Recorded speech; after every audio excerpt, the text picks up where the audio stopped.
Kejadian pasal 1 ayat yang pertama. Pada mulanya Allah menciptakan langit dan bumi. Berikutnya kita akan melihat ayat 26 dan 27 yang berbunyi demikian. Berfirmanlah Allah, baiklah kita menjadikan manusia menurut gambar dan rupa kita, supaya mereka berkuasa atas ikan-ikan di laut dan burung-burung di udara dan atas ternak dan atas seluruh bumi dan atas segala binatang melata yang merayap di bumi. Maka Allah menciptakan manusia itu menurut gambarnya, menurut gambar Allah diciptakannya. Dia laki-laki dan perempuan diciptakanlah mereka. Berikutnya kita akan melihat pasal 3 ayat 6 hingga ayat yang ke-9. Perempuan itu melihat bahwa buah pohon itu baik untuk dimakan dan sedap kelihatannya. Lagi pula pohon itu menarik hati karena memberi pengertian. Lalu ia mengambil dari buahnya dan dimakannya, dan diberikannya juga kepada suaminya yang bersama-sama dengan dia, dan suaminya pun memakannya. Maka terbukalah mata mereka berdua, dan mereka tahu bahwa mereka telanjang. Lalu mereka menyemat daun pohon ara dan membuat cawat. Ketika mereka mendengar bunyi langkah Tuhan Allah yang berjalan-jalan dalam taman itu pada waktu hari sejuk, bersembunyilah manusia dan istrinya itu terhadap Tuhan Allah di antara pohon-pohonan dalam taman. Tetapi Tuhan Allah memanggil manusia itu dan berfirman kepadanya, "Di manakah engkau?" Ia menjawab, "Ketika aku mendengar bahwa engkau ada dalam taman ini, aku menjadi takut karena aku telanjang, sebab itu aku bersembunyi." Berikut kita akan melihat ayat 21. Dan Tuhan Allah membuat pakaian dari kulit binatang untuk manusia dan untuk istrinya itu, lalu mengenakannya kepada mereka. Saudara sekalian, hari ini kita akan belajar firman Tuhan yang berjudul Allah yang Maha Kasih. Kalau kita membaca bagian firman Tuhan yang lain seperti kitab 1 Yohanes, maka kita akan diberitahu oleh Tuhan melalui firman-Nya, Allah adalah kasih. Bukan kita yang mengasihi Allah lebih dulu, tapi Allah lah yang mengasihi kita dan mengaruniakan anaknya yang tunggal untuk menebus dosa-dosa kita. Dan kalau kita lihat lagi di dalam kitab Yohanes berkata, karena begitu besar kasih Allah akan dunia ini, sehingga ia telah mengaruniakan anaknya yang tunggal, supaya setiap orang yang percaya kepadanya tidak binasa, melainkan beroleh hidup yang kekal. Dalam kitab Roma juga berkata, akan tetapi Allah menunjukkan kasih-Nya kepada kita oleh karena Kristus telah mati ganti kita ketika kita masih berdosa. Semua ayat yang saya sebutkan tadi itu berbicara tentang Allah yang mengasihi. Nah, sekarang kita lihat di dalam kitab Kejadian ini bagaimana Allah menyatakan kasih-Nya kepada manusia. Yang pertama yaitu Adam dan Hawa. Pertama-tama, Tuhan menciptakan segala sesuatu di dunia ini. Apapun kehidupan itu, di laut, di darat, yang bisa di udara, Tuhan telah ciptakan. Tapi kita melihat bahwa semua ciptaan itu tidak sama dengan ciptaan manusia. Karena saat Tuhan menciptakan Adam dan Hawa, Tuhan berkata, marilah kita menciptakan manusia itu menurut rupa dan gambar kita. Sudah perhatikan di sini tentang kasih Tuhan. Saat dia menciptakan manusia, dia menciptakan manusia itu menurut rupa dan gambarnya sendiri. Kenapa? Tuhan tidak menciptakan binatang, tumbuh-tumbuhan, dan lainnya menurut rupa dan gambarnya. Karena Tuhan tidak punya maksud yang demikian terhadap ciptaan yang lain. Tetapi bagi manusia, dia punya hati yang mengasihi dan menyatakan kasih itu begitu sempurna sehingga menciptakan Adam dan Hawa itu menurut rupa dan gambar Allah. Itu berarti tidak sama dengan semua ciptaan yang lain. Sedikit pun tidak ada persamaannya. Walaupun kadang hari ini ada orang yang lebih mengasihi ciptaan-ciptaan yang lain daripada manusia. Dan saya pikir itu wajar-wajar saja menurut keyakinannya. Tetapi menurut ajaran Alkitab, hanya manusia ciptaan yang tertinggi, termulia, teragung di dunia ini dibandingkan apapun ciptaan yang lain. Kasih Allah menciptakan manusia menurut rupa dan gambarnya sendiri. Luar biasa. Apa maksud rupa dan gambar Allah? Maksudnya adalah kita memiliki cara hidup yang ada kemiripan dengan Allah, tetapi tidak seperti Allah. Misalnya, kita bisa berpikir, ada akal budi yang Tuhan karuniakan, supaya kita bisa membedakan mana yang benar dan mana yang salah. Tuhan memberikan kita apa? Hati, supaya kita bisa mengasihi. Seperti Tuhan. Tuhan memberikan kita kemauan, supaya kita bisa memilih yang baik dan kita menolak yang salah atau tidak benar. Ini semua adalah ciri-ciri yang Tuhan berikan kepada kita, bagian daripada hidupnya yang menurut rupa dan gambar Allah. Atau dalam hal yang lain, kita bisa melihat, kita bisa berjalan, dan sebagainya. Ini semua adalah kita diciptakan menurut rupa dan gambar Allah. Berbeda dengan semua ciptaan yang lain. Mungkin ada pengajaran-pengajaran di sekolah yang kita dengar ketika anak kita belajar atau kita membaca tulisan-tulisan yang mengatakan bahwa manusia ini sebenarnya bukan ciptaan Allah. Dia hanya wujud dari hidupan-hidupan kecil, kemudian menjadi semakin besar dan kemudian menjadi semakin besar dan menjadi satu kehidupan seperti binatang. Dan mereka lebih mau menekankan bahwa sebenarnya manusia itu berasal dari satu titik kecil itu yang membesar menjadi binatang dan menjadi monyet. Kemudian monyet itu kemudian membesar dan berubah dan seterusnya berubah menjadi manusia. Jadi dalam kepercayaan ini manusia tidak diciptakan oleh Allah, tapi menjadi dengan sendirinya muncul dan nenek moyangnya adalah monyet. Ya, berbahagialah mereka yang mengaku bahwa nenek moyang mereka itu adalah monyet. Kita tidak protes, itu pilihan mereka. Tapi bagi kita itu jauh panggang dari api.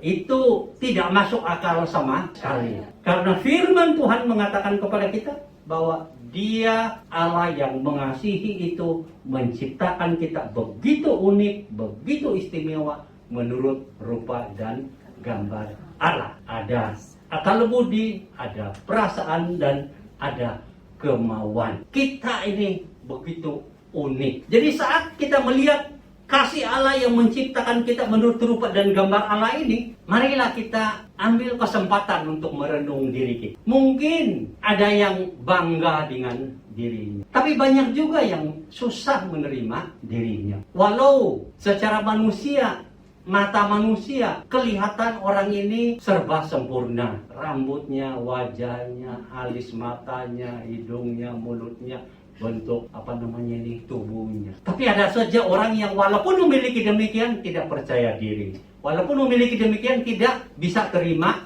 dirinya sendiri. Malah pakai makeup berlapis-lapis. Sudah pakai makeup berlapis-lapis, pakai face application berlapis-lapis. Jadi ada banyak situasi yang membuat dia itu tidak bisa melihat diri dia itu unik atau diciptakan menurut rupa dan gambar Allah. Seharusnya kalau saudara melihat siapapun di sekitar saudara, saudara harus memiliki satu pemikiran bahwa orang itu diciptakan menurut rupa dan gambar Allah. Tangan Allah sendiri yang menciptakan orang itu dan diciptakan menurut rupa dan gambar Allah. Saat saudara melihat diri saudara, walaupun mungkin ada ketidakpuasan dalam kapasitas tertentu, tapi saudara berkata, tangan Tuhan yang menciptakan. Saya diciptakan menurut rupa dan gambar Allah. Itu adalah kasih Allah. Bayangkan dalam pikiran saudara sekarang ini. Kalau saudara berjalan di luar sana, ada nggak pernah saudara melihat wajah orang yang menurut saudara itu, begitu. Tidak terlalu saudara senang gitu loh. Dan secara diam-diam di hati saudara memberikan komen yang negatif. Pernah nggak begitu? Pernah, Pak. Selalu atau kadang-kadang? Kadang-kadang, Pak. Ini adalah realita dari diri kita sebagai manusia. Tapi sekarang kita mengubah perspektif kita. Mulai dari hari ini.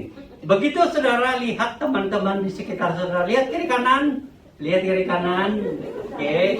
Kemudian saudara keluar dari sana nanti, waktu pulang melihat jalan-jalan, begitu saudara melihat orang, dan wajahnya menurut saudara itu agak susah untuk diterima, tolong perhatikan lagi dengan serius, perhatikan dan katakan orang ini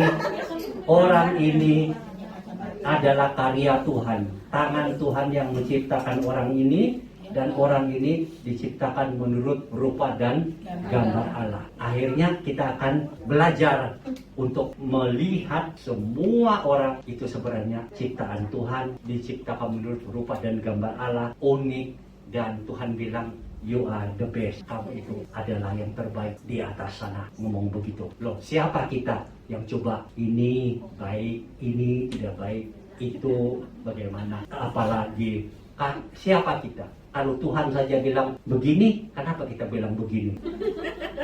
Nah, siapa kita? Nah, kita mau belajar. Dan ini membuat kita merasa dapat menghargai semua orang dan memberkati semua orang, karena kita tahu Tuhan yang mengasihi itu menciptakan mereka secara khusus menurut rupa dan gambar Allah. Kemudian kita melihat bagaimana Allah menyatakan kasih-Nya.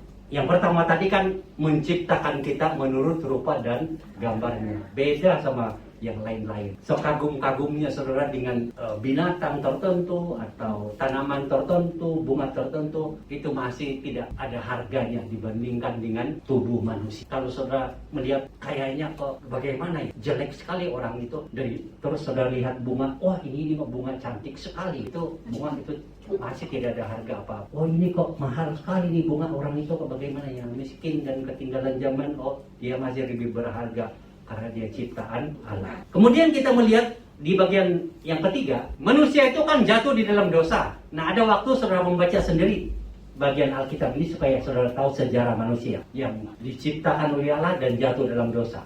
Mereka itu kemudian diberikan kepercayaan supaya menjaga tanaman atau memberi nama dan sebagainya. Tapi satu saat yang namanya iblis, dia tidak tahan. Awalnya kan dia merasa diri dia sangat hebat dan berharga, pelayan Allah, penyanyi bagi Allah. Wow, luar biasa. Tapi setelah dia sombong dan melawan Allah, dia dibuang dari hadirat Allah. Jadilah setan penjahat. Nah, dia kan tidak tinggal diam. Dia cari kesempatan. Waktu dia lihat Adam dan Hawa, dia mulai cari pemikiran yang baik. Bagaimana mencobai orang ini? Mungkin dia pernah cobai. Mungkin. Alkitab tidak menjawab. Tapi kok sulit gitu loh. Setelah ada Hawa, mungkin dia pikir, mungkin ini yang terbaik. Dia cari jalan. Ya kan? Lalu Hawa terpedaya dan mengikuti apa yang dinasihati oleh setan atau iblis itu, setan itu. Mungkin menurut wanita ini dia bilang, ya mungkin menambahkan mengimprove diri sendiri supaya lebih hebat, menjadi sama seperti Tuhan, kira-kira begitu. Tapi memang cara iblis itu begitu gitu. Dia akan membawa kita mengerti sesuatu itu seperti firman Tuhan, seperti Tuhan, nada-nadanya rohani, supaya kita ikut dan kemudian jatuh. Nah, begitu Hawa mengambil buah yang dilarang, atau bahasa lain tidak taat kepada perintah Allah, maka dia berdosa. Bukan dia sendiri yang menanggung dosa, dia bawa lagi Adam, dan keduanya akhirnya sehati dan sepikir memilih untuk berdosa dia. Nah, dosa ini adalah sesuatu yang memisahkan manusia itu dari Allah. Seperti Tuhan memisahkan dirinya dari setan. Iblis sudah tidak bisa. Kalau iblis atau setan sudah tidak ada kesempatan untuk bertobat, sudah habis, titik. Tapi manusia terpisah dari Allah, hanya ada komanya, masih ada sambungan ceritanya. Makanya di sini kita lihat, begitu mereka berdosa, mereka yang namanya manusia ada akal, ada kemampuan, mereka berusaha karena tiba-tiba mereka melihat diri mereka itu sekarang telanjang. Tadinya penuh kemuliaan dan mereka tidak melihat diri mereka telanjang. Walaupun dalam keadaan yang seperti itu, tapi ada kemuliaan Allah yang menutupi, membungkus tubuh mereka. Tapi sekarang begitu telanjang, kehilangan kemuliaan Allah. Lalu mereka melihat diri mereka telanjang dan mereka malu. Namanya manusia yang hebat dan pintar, dia berusaha dan mengambillah daun-daun untuk menutupi tubuh mereka yang kelihatan itu supaya tidak memalukan. Kita tidak tahu dia malu sama siapa, tapi mereka berdua saja di situ ternyata masih merasa malu karena lebih kepada merasa bersalah melanggar perintah Tuhan, atau jangan-jangan Tuhan lihat bagaimana ini lebih baik saya berusaha tutupin tubuh saya. Dalam keadaan seperti itu, sudah lihat manusia itu sudah terpisah dari Allah, dan dalam bahasa sederhananya atau bahasa kasarnya sudah tidak berharga, sudah jatuh, sudah sama dengan kualitasnya setan, sama-sama jatuh di dalam dosa, sama-sama layak untuk dihukum. Tapi menarik, kita lihat kasih Allah di sini kepada manusia. Begitu mereka sudah berdosa dan berusaha bersembunyi, nggak tahu bagaimana, mereka mungkin lupa Tuhan itu maha tahu. Tuhan datang dan mereka bersembunyi. Tapi hati Tuhan itu dalam bahasa manusia atau dibuat dalam narasi manusia, dia berjalan dan memanggil. Tuhan tahu nggak mereka bersalah? Tahu. Tuhan tahu nggak mereka itu harus menerima murka Allah dan dihukum? Tahu. Tapi Tuhan masih dengan kasihnya datang dan mencari. Adam, Hawa, di manakah engkau? Oh Tuhan, kami bersembunyi. Ya, kenapa kamu bersembunyi? Ini loh, kami sekarang ini sudah tidak ada pakaian. Loh, bagaimana kamu kok tahu kamu tidak ada pakaian? Itulah Hawa yang kamu berikan kepadaku.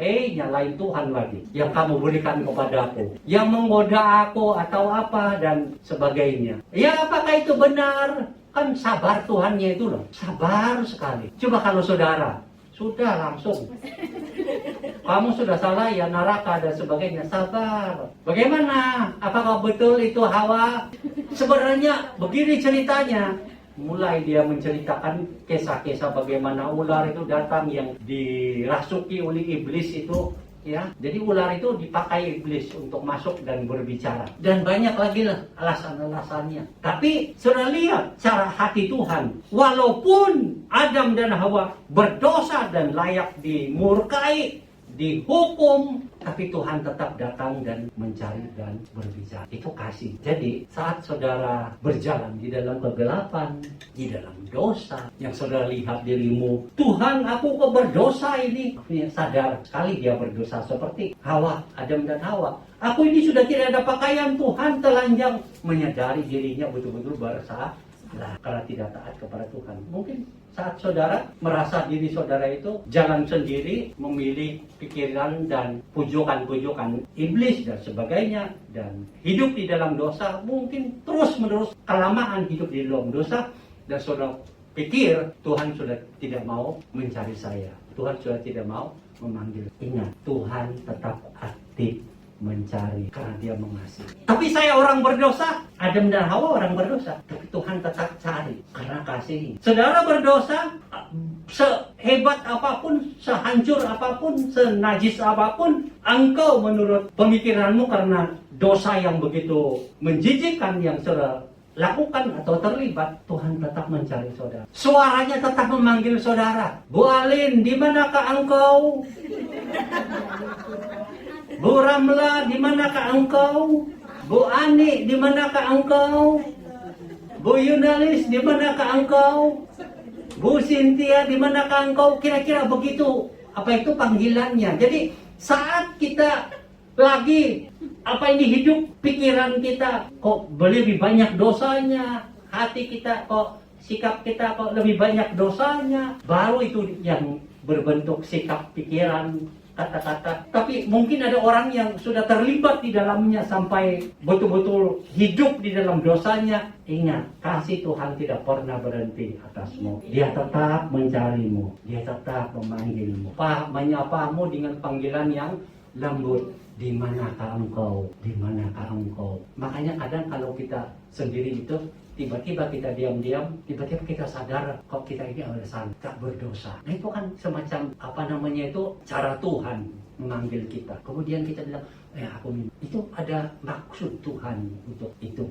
Dia sedang memanggil. Tuhan memanggil kita, bisa dia langsung berbicara di dalam nurani kita. Di manakah engkau? Kembalilah. Bisa juga tiba-tiba kita dapat SMS dari teman. Percayalah kepada Tuhan, langsung kita, loh, kenapa ini kok ada SMS begini? Ya, Tuhan pakai itu sebenarnya kepanjangan tangannya memanggil darah. Atau saudara buka WhatsApp atau Facebook, loh kok ada nada-nada rohani di dalamnya. Mungkin saudara tidak suka, tapi sebenarnya Tuhan sedang memanggil. Kembalilah kepada, kembalilah. Kira-kira panggilannya itu begitu. Jadi dalam keadaan berdosa sekalipun, sehebat apapun dosamu, seperti Adam dan Hawa, Tuhan tidak berhenti memanggilmu. Tuhan tidak berhenti bersuara. Kadang ada orang yang berkata, kalau orang berdosa itu, Tuhan tidak akan bersuara kepada dia. Tuhan tidak akan datang kepada dia. Roh Kudus tidak akan berbicara kepada dia. Itu ajaran yang gak benar. Justru di dalam berdosanya orang, Roh Kudus selalu mengingatkan.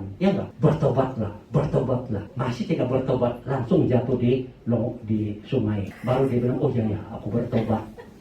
Begitu kira-kira. Ada caranya gitu loh. Jadi Tuhan punya kasih tidak berhenti mencari kita dan memanggil nama kita walaupun kita di dalam dosa. Ingat itu. Jadi pekalah kepada panggilan Tuhan. Peka, itulah kasihnya. Kemudian yang ketiga, kita melihat kasih Tuhan.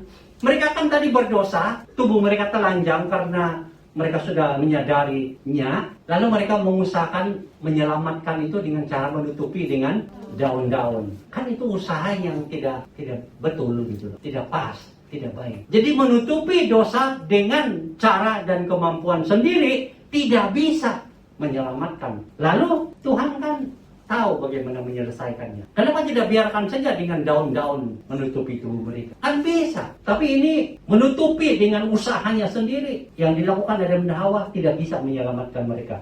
Lalu Tuhan mengasihi mereka. Tuhan mengambil apa? Binatang. Jadi inilah korban yang pertama yang Tuhan lakukan. Binatang itu dikorbankan. Supaya kulit dia diambil dan menjadi pakaian bagi mereka. Dan itu bisa bertahan lama dan sebagainya.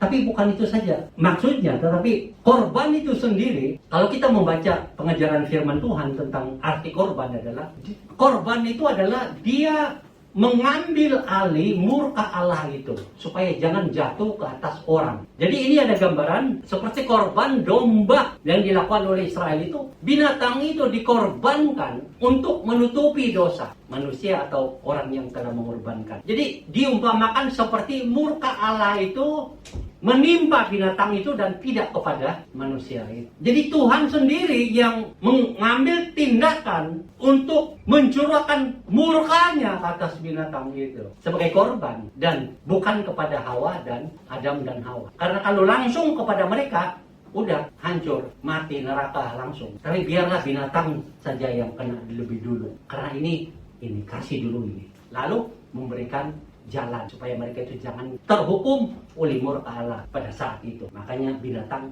harus ada yang, dan maka dalam perjanji dalam budaya Israel mereka memberikan korban persembahan. Ini maksudnya. Dan inilah yang sebenarnya kita lihat bahwa kemudian Yesus harus mati di atas kayu salib menjadi korban untuk mengambil murka Allah itu jatuh ke atas tubuhnya supaya jangan jatuh ke atas kita. Kalau kita semua kena, ya sudah, jangan berpikir tentang surga lah atau pengampunan. Tapi Kristus mati dan mengambil semua murka Allah itu atau hukuman dosa itu di dalam tubuhnya sendiri. Jadi semua dosa saudara saya terhisap di dalam tubuh Yesus dan kemudian murka Allah jatuh ke tubuh Yesus dan mati. Artinya murka Allah telah tergenapi dengan menghukum dosa itu di dalam tubuh. Kalau dalam kasus Adam dan Hawa ini, murka Allah itu tergenapi di dalam korban yang diberikan. Tapi kita melihat di sini bahwa memang kasih Allah itu adalah menolong mereka bagaimana menyelamatkan. Ada jalan yang Tuhan set, yaitu melalui korban. Makanya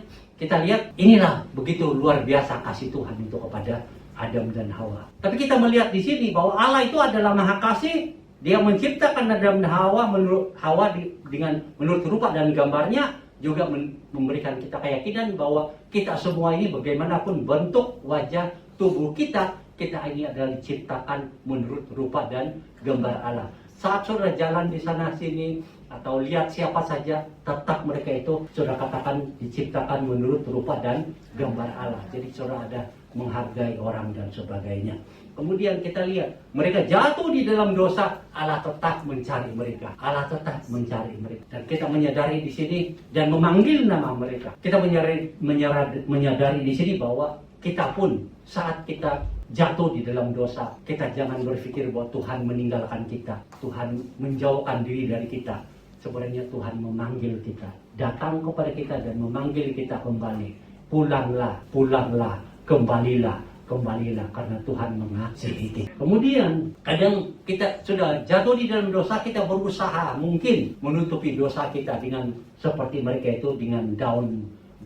Kita berusaha menutupi dosa kita dengan cara kita sendiri. Misalnya kalau kita berusaha itu, misalnya kita berbuat dosa 10, kita berusaha berbuat baik 15. Jadi harap-harap 15 itu menyenangkan hati gitu kan, tapi tidak bisa menghapus dosa itu loh. Senang hati, lebih baik saya jadi orang baiklah hari ini karena kemarin saya jahat sekali. Nah namanya menutupi apa? Cara dia menutupi dosanya, tapi itu tidak bisa menyelamatkan. Tetap saja orang berdosa ya berdosa. Orang berdosa buat jahat ya tetap saja, buat baik tetap saja orang berdosa gitu loh. Kadang-kadang orang begitu. Atau ya saudara bilang, ya aku kasih bantuan lah sama temanku ini secara keuangan, mumpung saya lihat dia ini kurang uang, saya boleh kasih makanlah makanan enak. Rasanya kan enak, aduh bahagia sekali. Padahal maksudnya menutupi dosanya yang banyak itu. Ada orang yang memang begitu, ya kan, ada yang orang begitu. Atau bilang, aku mau betul-betul bekerja baik sama majikanku ini untuk menutupi dosanya. Mungkin beberapa hari yang lalu dia coba buat sesuatu yang tidak baik. Mungkin dia ada korupsi dan sebagainya. Lalu dia mau menutupi dosanya dengan apa? Bekerja dengan lebih baik, bahasa yang lebih baik, ya kan, selalu apa dan sebagainya. Ini cara kita manusia menutupi kesalahan kita, tapi itu tidak bisa menutupi dosa. Dosa tetap dosa. Makanya kalau kita lihat di sini Tuhan bilang, oh tidak bisa itu kamu pakai daun-daun saja. Lalu dia ada korban binatang dan memberikan kulit binatang sebagai pakaian mereka. Ada korban yang Tuhan berikan, sediakan. Kalau dalam bahasa perjanjian baru, Yesus adalah korban untuk mengampuni dosa, menyucikan. Ini cara Tuhan untuk melepaskan kita dari dosa. Nah ini semua kasih Tuhan kepada saudara dan saya. Marilah kita renungkan kasih Tuhan ini, bahwa sungguh Tuhan itu mengasihi saya. Saya adalah ciptaan menurut rupa dan gambar Allah. Di mata Tuhan saya ada ciptaan yang the best. Saya memang bisa jatuh dalam dosa, dalam pikiran, sikap, perkataan, tingkah laku. Tapi kasih Tuhan tetap mencari saya dan memanggil saya untuk kembali. Itulah sebabnya saudara ada di sini. Saudara kembali, saudara dengar suara Tuhan, panggilan Tuhan. Saya sudah berusaha untuk menghapus dosa saya dengan cara saya sendiri, tapi tidak bisa. Rasa bersalah itu tetap menyengat, tapi Tuhan tetap